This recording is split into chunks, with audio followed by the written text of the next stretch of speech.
मंत्री और जो हमारे युवा मोर्चा के प्रभारी हैं सम्मानीय सुनील बंसल जी, हमारे राष्ट्रीय महामंत्री और मेरे वरिष्ठ सहयोगी विनोद तावड़े जी, युवा मोर्चा के जुझारू, कर्मशील और संवेदनशील नौजवान अध्यक्ष श्री तेजस्वी सूर्या जी, हमारे राष्ट्रीय महामंत्री राजू बिस्टा जी, रोहित चहल जी और यहाँ इस नवमतदाता के समागम में दिल्ली में एकत्र आए दिल्ली यूनिवर्सिटी, जेएनयू और दिल्ली यूनिवर्सिटी के विभिन्न कॉलेजेस से आए हुए हमारे प्यारे नौजवान साथियों और ऑनलाइन डिजिटल के माध्यम से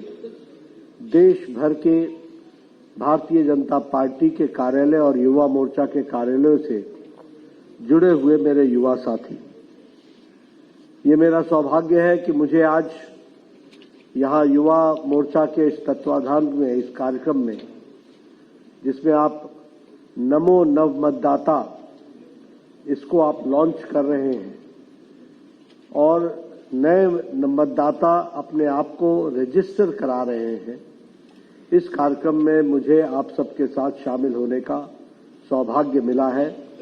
सबसे पहले तो मैं युवा मोर्चा को इस कार्यक्रम को करने के लिए और मुझे बुलाने के लिए उनका मैं धन्यवाद करता हूं।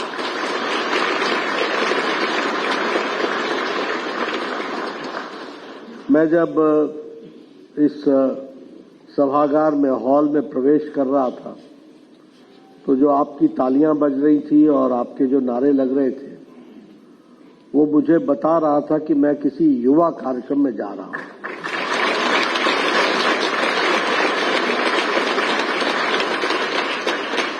और मुझे अपने भी युवा काल की याद आ गई। ये जोश, ये उमंग, ये उत्साह, ये जोश, ये उमंग, ये उत्साह देख करके हम सब भी उत्साहित होते हैं और हमें फिर लगता है कि जो दिशा हम चल रहे हैं वह दिशा आप सबके सहारे और आगे बढ़ेगी और ताकतवर होगी, ऐसा मेरा विश्वास बनता है। इसलिए आप सबका पुनः बहुत बहुत अभिनंदन और स्वागत।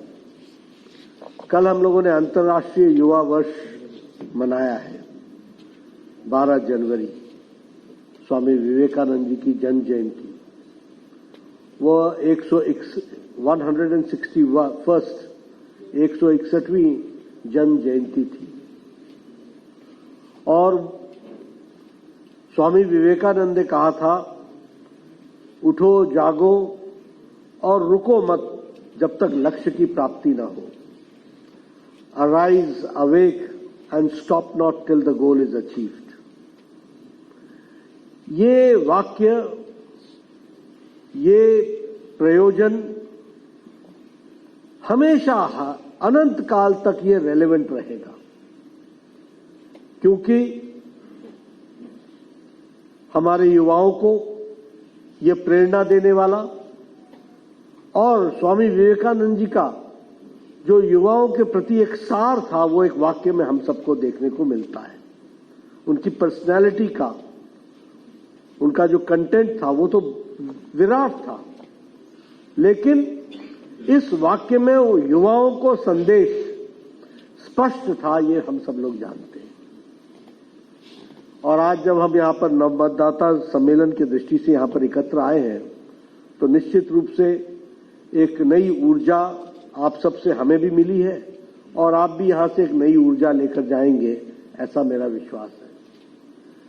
अभी तेजस्वी ने कहा कि we are the youngest country in the world. He was very correct to say. Approximately 61% of the Indian population is below 35।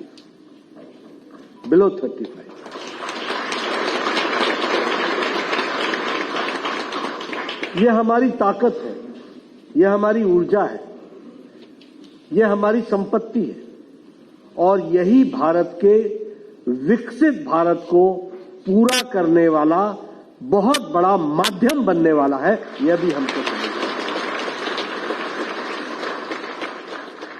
प्रधानमंत्री मोदी जी की विकसित भारत की कल्पना क्या है?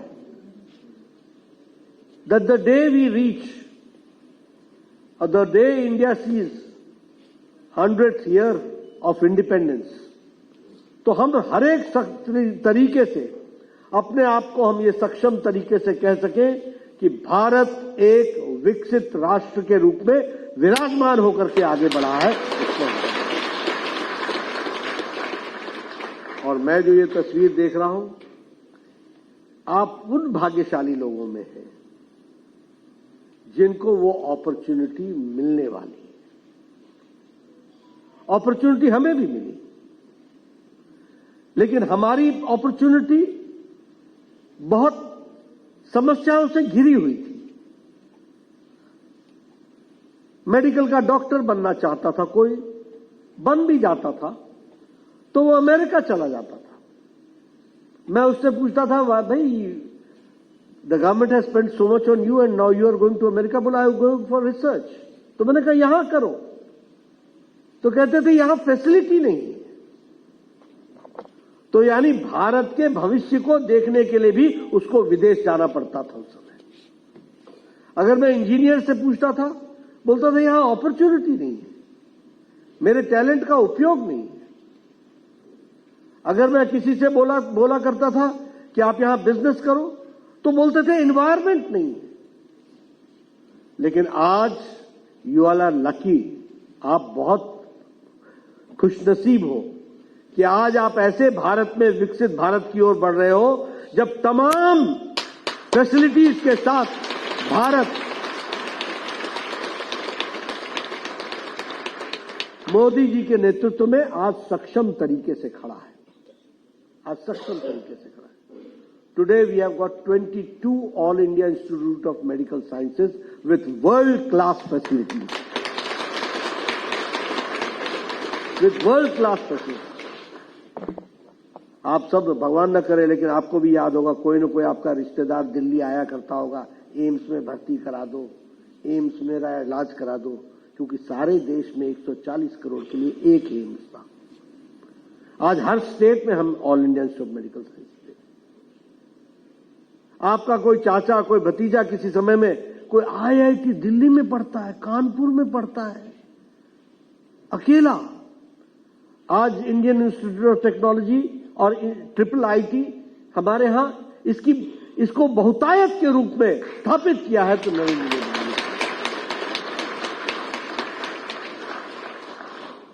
उसी तरीके से अगर हम Indian Institute of Management Ahmedabad, सीटें कितनी 60, अपॉर्चुनिटी लिमिटेड। आज Indian Institute of Management practically north, south, east, west, centre, जहां बोलो वहां all India Indian Institute of Management है। ये भी हम सब लोगों ने देखा। IIM हम खड़े कर रहे हैं, और ये सब पिछले 10 सालों में, in the past 10 years, institute of technology, चाहे IIMs, आप फैशन डिजाइन की बात कर लो, आप स्किल डेवलपमेंट की बात कर लो, आप किसी की भी बात कर लो, आज ये अपॉर्चुनिटीज आपको भारत में मिल रही है। इसलिए अब प्लेटफॉर्म तैयार हो गया है, और मोदी जी ने 10 साल में ये सारी चीजें खड़ी की हैं। आप सबको, मुझे मालूम नहीं आप लोगों को कितना याद है, लेकिन पहले भारत के सड़कों पर चलना मतलब साथ ही साथ बैलगाड़ी का चलना बराबर होता था। यहां से बुलंदशहर पहुंच जाओ शाम तक तो समझते थे कि बड़ी भारी यात्रा करें। आज यूर हाईवेज, एक्सप्रेसवेज, बाईपास ले लो, बस बाईपास पे चढ़ना है, फिर तो हम सीधे मेरठ पहुंचेंगे, फिर तो हम सीधे रैपिड रेल रोड ट्रांसपोर्ट, ये इसको डेवलप किया जा रहा है। तो इंफ्रास्ट्रक्चर से देखिएगा तो आज भारत किस तरीके से खड़ा है, ये हम सबको पता है।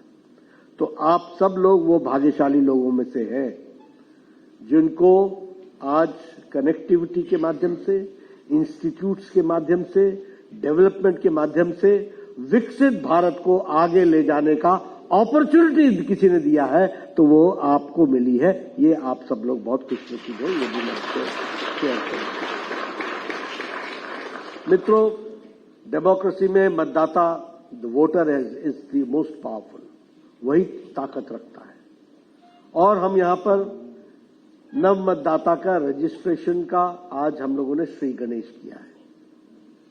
25 जो नव मतदाता दिवस है, 25 ऑफ जनवरी, उस दिन 5000 स्थानों से, 5000 प्लेसेस से बड़ी बड़ी स्क्रीन्स लगाई जाएंगी और हर एक जगह हजारों लोगों को जोड़ा जाएगा और प्रधानमंत्री मोदी जी हम सबको एड्रेस करेंगे।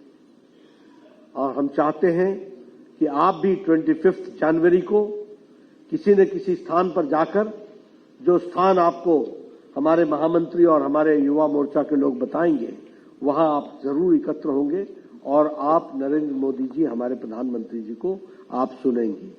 आप 25 जनवरी को सुनेंगे ना? सुनेंगे ना? और अपने आप को वोटर के रूप में रजिस्टर कराएंगे ना? लगभग हम लोगों ने तय किया है कि 25 जनवरी तक 1 करोड़ लोगों को हमने रजिस्टर कराना है, 1 करोड़। और ये आप लोगों के माध्यम से होगा, यह भी हम सबको ध्यान में रखना चाहिए। मित्रों, मैं आपका ज्यादा समय नहीं लूंगा क्योंकि आप सब लोग पढ़ने लिखने वाले हैं, आगे आप लोगों को व्यस्तता भी रहती हो। लेकिन जब मैं युवा था तो मैं हमेशा बोलता था कि हम लोगों को सिखाया जाता था, today's student is tomorrow's citizen. आज का विद्यार्थी कल का नागरिक है। और उस समय भी मैं कहा करता था, आज का विद्यार्थी आज का नागरिक है। क्यों? अब मुझे मालूम नहीं कि आपकी क्या समस्याएं होंगी, लेकिन हमारे समय में समस्याएं होती थी। बस का पास मिलना, समय पर कॉलेज पहुंचना, कॉलेज की फैसिलिटीज के लिए हमारी प्रॉब्लम्स होती थी, लाइब्रेरी में किताब हमको समय पर मिल सके इसके लिए झगड़ा हुआ करता था। आजकल तो सब कुछ डिजिटल है, need not to go, only press a button and get the information, but we had to go to libraries. समय था अपना। तो हम कहते थे कि हम कल के नागरिक नहीं, हम आज के नागरिक हैं, because we face the problems and we have to deal with our problems. इसलिए हम कल के नागरिक नहीं, आज के नागरिक हैं। और मैं आपसे भी कहना चाहता हूं कि आप भी आज के नागरिक हैं और इसलिए डेमोक्रेसी में अपने वोट को एक्सरसाइज करना ये बहुत बड़ी रिस्पॉन्सिबिलिटी है जो आप करेंगे। पर मैं ये भी आपको बताना चाहता हूं, क्योंकि पता नहीं आप लोगों का, मैं कई बार यूथ से मिलता हूं, अब मुझे मिला है तो मैं हमेशा देखता हूं कि हमको कई लोग बोलते हैं, oh I am apolitical, I am not political. ये हम अक्सर ये वाक्य बोल देते हैं। जीवन में हर मोड़ पर आपको पॉलिटिक्स मिलती है, जीवन के हर मोड़ पर, और आप बोलते हो कि आई एम अपोलिटिकल। आंखें बंद करने से दुनिया बंद नहीं होती।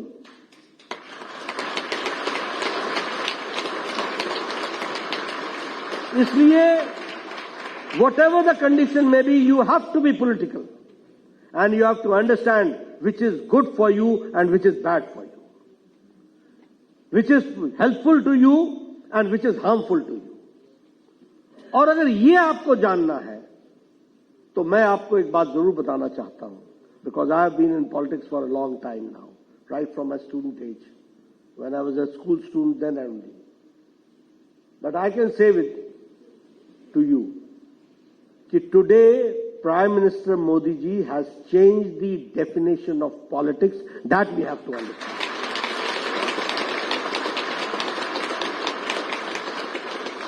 पॉलिटिक्स का डेफिनेशन बदल दिया है उन्होंने। इसीलिए बेचारे हमारे ऑपोजिशन के लोगों को समझ में नहीं आ रहा है कि इशू क्या उठाएं, मुद्दा क्या उठाएं। They are without any issue, they don't have any issue जिसके ऊपर वो कर सकें। अब देखो, ओबीसी की बात करते हैं। परदादा Jawaharlal Nehru kept on sitting on the Kaka Kalelkar report for 7 long years. Mrs. Gandhi kept on sitting on Mandal Commission for 14 long years. And Rajiv Gandhi for the next 5 years. कुछ नहीं किया। अब इनको ओबीसी की याद आ रही है। जब परदादा चले गए, नानी चली गई, पिताजी चले गए, तब उनको ओबीसी की याद आ रही है। इसका मतलब यह है कि अब आपको कोई इशू नहीं मिलता तो आप इशू करते हो। और ओबीसी के बारे में चिंता जितनी मोदी जी ने की है, constitutional status has been given to OBC Commission when Prime Minister Modi came into power. That we have to understand.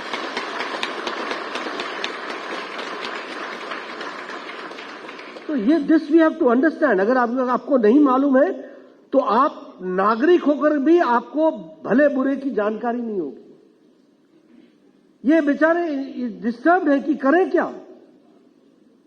उन्होंने डेफिनेशन बदल दी। ये वोट बैंक पॉलिटिक्स करते थे, ये हिंदू है, ये मुस्लिम है, ये इसको हम ऐसे बोलेंगे, इनको हम ये बोलेंगे, इनको हम डिवाइड करेंगे और रूल करेंगे। ये फलाना है, ये ढमकाना है, ये इस जाति का है, ये उस जाति का है, इसको इस जाति से जोड़ो, इसको जोड़ो। प्रधानमंत्री मोदी जी ने कहा सबका साथ, सबका विकास, सबका विश्वास, सबका एंड ही चेंज इट। अभी ये जात में बांट रहे थे तो प्रधानमंत्री मोदी जी ने कहा हमारी 4 ही जातियां हैं, ज्ञान, G for garibi, Y for youth, A for annadata the kisan and N for nari shakti, महिला शक्ति। इसको डेवलप करना, यही 4 जातियां हैं। अगर इन 4 जातियों की चिंता हो जाती है तो भारत के सभी जातियों की चिंता हो जाती है। जैसी आपको अब बाकी लोग जवाब क्या दें, बिकॉज यही तो सच्चाई है। और अभी आप देखिए, मैं आप लोगों के साथ सिर्फ शेयर करना चाहता हूं, यहां हमारी बेटियां भी बैठी हैं, बहनें भी बैठी हैं और हमारे युवा बच्चे भी बैठे हैं, सब लोग बैठे हैं। आपने वो दिन नहीं देखे होंगे, हमने देखे हैं, जब गांव की महिलाएं एक साथ for their daily needs they used to go to the fields. जो आप लोगों में से भी गांव के लोग होंगे, आपने देखे होंगे। और जब प्रधानमंत्री ने रैम्पार्ट्स ऑफ लाल किले के प्राचीर से जब कहा कि हम स्वच्छता अभियान चलाएंगे, तो ये कांग्रेस के लोग हंसे थे। This prime minister talks about cleanliness from ramparts of Lal Qila. Lal Qila के प्राचीर से बोलता है, ये बोलने वाली बात है क्या? वो उनको क्या मालूम उन्होंने उपहास क्यों किया? इसलिए कि उन्होंने गरीबी नहीं देखी थी, उन्होंने भारत नहीं देखा था। और आपको जानकर के आश्चर्य होगा कि प्रधानमंत्री मोदी जी ने 12 करोड़ टॉयलेट्स बनाए, 12 करोड़। और अभी भी टॉयलेट्स बन रहे हैं। दैट मीन्स 12 करोड़ विमेन को लाइफ विद डिग्निटी देने का काम किया तो नरेंद्र मोदी जी का। This is women empowerment. This is women empowerment. 18,000 villages did not have electricity. 18,000. 2.5 crore people did not have electricity in their house. तो ये सारी चीजों को करने का काम उन्होंने किया। और सबसे बड़ी बात यह है, आपको खुशी होनी चाहिए जब मैं डेफिनेशन बदल की बात करता हूं, हम 11वें नंबर की इकोनॉमी थे और कोरोना के बाद ब्रिटेन को पछाड़कर जिसने हमको 200 साल राज किया, we are now the 5th largest economy in the world.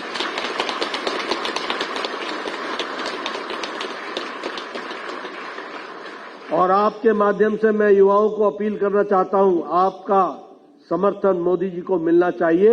In 2027, India will be 3rd largest economy in the world. 3rd. हम उस ओर बढ़ रहे हैं, अपने आप को। आप लोगों के पास मोबाइल होगा, सबके पास। 10 years बैक दिस मोबाइल पे लिखा होता था made in China, made in China. आज आपके पास जो मोबाइल है, एप्पल पर भी लिखा हुआ है made in India. Yeah!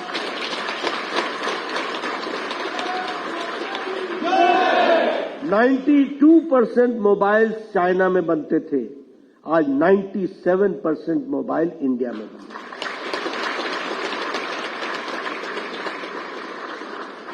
Medicine 108% export हमारा बढ़ा है। Medicine, we are this world's dispensary. अब हम दुनिया की डिस्पेंसरी बन गए।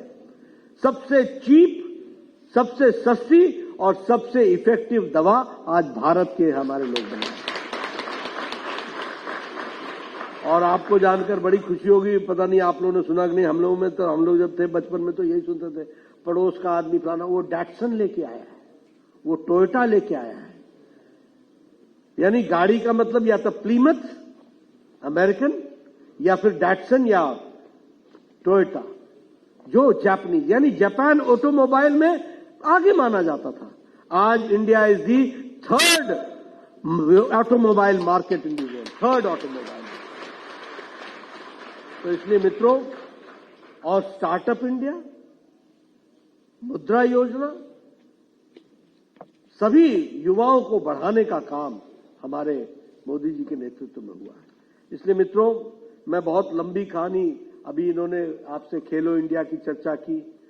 अब आप बताइए कि हमारे लोग पहले ओलंपिक्स में मेडल क्यों नहीं ला पाते, आज क्यों ला रहे हैं? और ये बढ़ेगा इसलिए क्योंकि मोदी जी ने जो खेल को तवज्जो दी है और जो प्रायोरिटी दी है और जो सपोर्ट किया है, उसको हमको ध्यान में रखना चाहिए। 4,200 crore rupees is being spent in Khelo India, एक एक एथलीट को तैयार करने के लिए, और उसको विदेश ट्रेनिंग भेज करके और उसको वापस आकर के उसकी काउंसलिंग करके उसको हम तैयार कर रहे हैं। इसलिए हमारे अपने एशियन गेम्स में तो हमने सेंचुरी मेडल्स की क्रॉस कर दी। तो अब भारत इस तरीके से आगे बढ़ने वाला है और उसमें आपको आपका समर्थन और आपका सहयोग हमको जरूर मिलेगा, ऐसा मैं मानता हूं। और इस मतदाता अभियान में आपको जरूर इसका आपका सहयोग हमको मिलने वाला है, ऐसा मैं मानता हूं। एक बात मैं जरूर कहना चाहूंगा, आज यहां पर आया हूं, अभी चर्चा हो रही थी, मुझे आने में थोड़ी देर हो गई, क्षमा कर देना। मैं कुछ न्यूज सुन रहा था, तो न्यूज सुनने में सुना कि अभी वो एक इंडी अलायंस है ना, इंडी अलायंस सुना है ना नाम, तो उसकी मीटिंग चल रही है। मैंने कहा कहां मीटिंग चल रही है? मैं फोटो देखने लगा, बोला नहीं ये वर्चुअल मीटिंग हो रही है। मैंने कहा बहुत सही वर्चुअल मीटिंग हो रही है, क्योंकि वर्चुअल अलायंस वर्चुअल मीटिंग ही करेगा।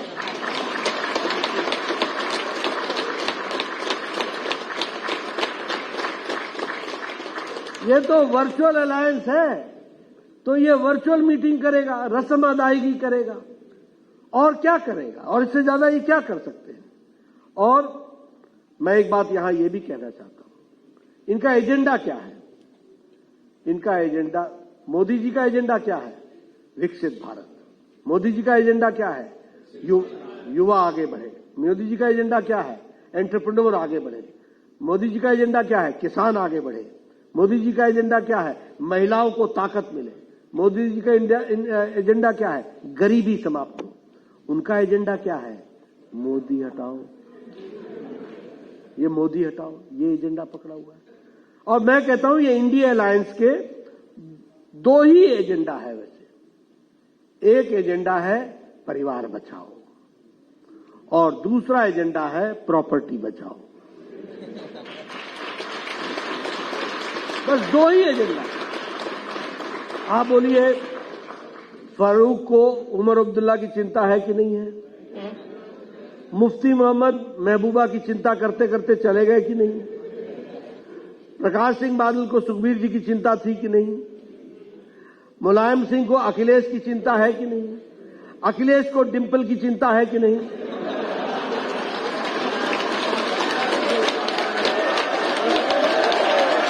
आप बताइए, आप बताइए। चाचा जाए जहां जाना है, चाचा जाए जहां जाना है। बोलो लालू को राबड़ी की चिंता है कि नहीं? राबड़ी को तेजस्वी की चिंता है कि नहीं?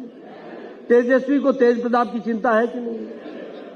बोलिए ममता, जिसको बंगाली में बंगला में पीसी बोलते हैं, बुआ, पीसी को भाईपो की चिंता है कि नहीं? अभिषेक की है कि नहीं? वाईएसआर को जंगन की चिंता थी कि नहीं थी? केसीआर को केटीआर की चिंता है कि नहीं है? केटीआर को और कविता की चिंता है कि नहीं है? करुणानिधि को स्टालिन की चिंता थी कि नहीं? स्टालिन को उदयनिधि की चिंता है कि नहीं? शरद जी को सुप्रिया की चिंता है कि नहीं? उद्धव जाए जहां जाना है, अरे अजीत जाए जहां जाना है। उद्धव को आदित्य की चिंता है कि नहीं? तो बोलो इनको परिवार की चिंता है कि नहीं है? और आप बताओ, सब ऊपर से नीचे तक सब सीबीआई ईडी में फंसे हैं कि नहीं फंसे? सब बेल पर है कि नहीं है? सबको तारीख पर जाना पड़ता है कि नहीं पड़ता है? अब भ्रष्टाचार करो तुम और गाली दो ईडी को, ये कहीं का ये तर्क संगत है क्या? तर्कसंगत है क्या?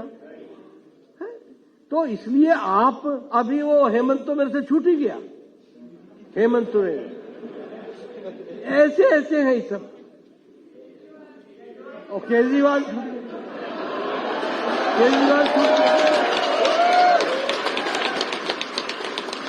केजरीवाल छूट गया। तो ये प्रॉपर्टी मैं तो उनके बारे में सिर्फ एक ही बोलता हूं, बोलो मां बेटा दोनों बेल पर है कि नहीं है? तो इससे ज्यादा क्या बोलना है? तो ये इनका एजेंडा है और इसी एजेंडा को ये लोग आगे बढ़ाने का काम कर रहे हैं। और मुझे पता नहीं उधर स्टालिन को सनातन से डर लगता है और इधर इनको भगवा से डर लगता है। आज ममता जी के राज में हमारे साधुओं की वहां पर पिटाई हो गई। उनको पता नहीं सैफरन कलर से भगवा कलर से क्या तकलीफ है, क्या दिक्कत है। और ये तब तकलीफ हो रही है जब सारा देश राममय हो रहा है, ये भी हमको समझना है।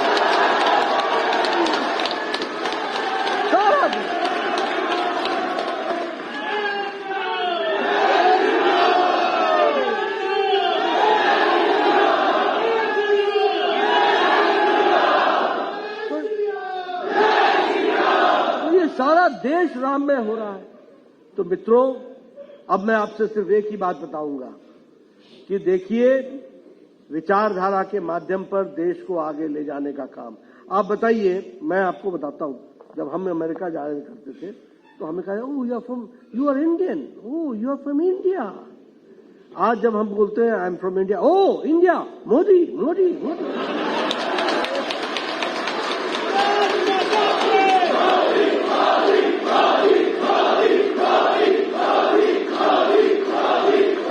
तो इसलिए आप बड़े सौभाग्यशाली हैं। You are very lucky that you have got the opportunity to make India stronger and make India developed.